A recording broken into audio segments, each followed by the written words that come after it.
গত পরশু আমি একটা ভিডিও আপলোড করেছিলাম যেখানে আমি বলেছিলাম জায়গাটা কোথায় বা জায়গাটা কেউ চিনে থাকলে আমাকে জানাবে। তো সেরকমই অনেকে জায়গাটা দেখে চিনতে পেরেছে, আবার অনেকে জিজ্ঞাসা করেছে যে কোথায়। যেহেতু আমি আগের ভিডিওতে কোনো ইন্ট্রো দিইনি যে আমি কোথায় গেছিলাম, তো চলো আমি এই ভিডিওতে জানাবো যে আমি কোথায় গেছিলাম। তার আগে ভিডিওটা দেখতে থাকো।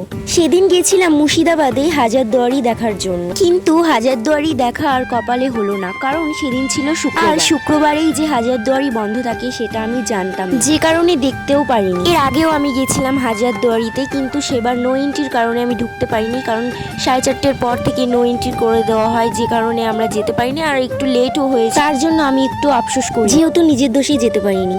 কিন্তু এবার কি দোষ করেছিলাম, এবার কেন যেতে পারিনি, সে যাই হোক, ভাগ্যে থাকলে একদিন না একদিন যেতেই পারবো। জাস্ট মজা করছিলাম, তোমরা কি বলো, তাই না? ভাগ্যের ওপর নির্ভর করে। হয়তো এবার ভাগ্য ছিল না যে কারণে আমি যেতে পারিনি, কিন্তু এর পরের বার অবশ্যই যেতে পারবো।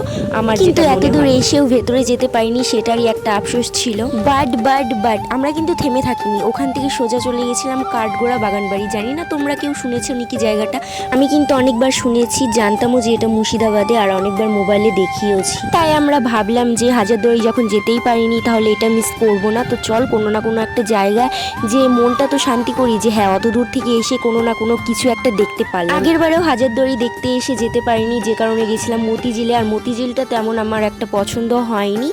তো এবারও সেম ঘটনা, মানে জানি না, ভগবান হয়তো চাই যে মুর্শিদাবাদের সমস্ত জায়গা আগে দেখে লাস্টে দেখবো হাজারদুয়ারি, এটাই হবে। না হলে সেম ঘটনা কেন হবে তোমরাই বলো। যাই হোক, আমাদের হাতে অনেকটা টাইম থাকার কারণে আমি চলে গেছিলাম আমার মাসি বাড়িতে, যেহেতু ওখান থেকে আমার মাসি বাড়িটা অনেকটাই কাছে। আর মাসি যেহেতু আগে থাকতেই বলেছে যে এদিকে আসলে আমাদের বাড়িতে, যাই আর লেট না করে মাসি বাড়িতে চলে যায়। তারপর খাওয়া দাওয়া করে এই লম্বা একটা ঘুম দিলাম, আর ঘুম থেকে উঠতে উঠতে তো 4টে বেজে গেল। আর আমাদের যেহেতু 5:30টার দিকে ট্রেন ছিল, তারপরে আমরা তাড়াতাড়ি করে উঠে 5:30টার ট্রেনটা ধরবো বলে রেডি হচ্ছিলাম।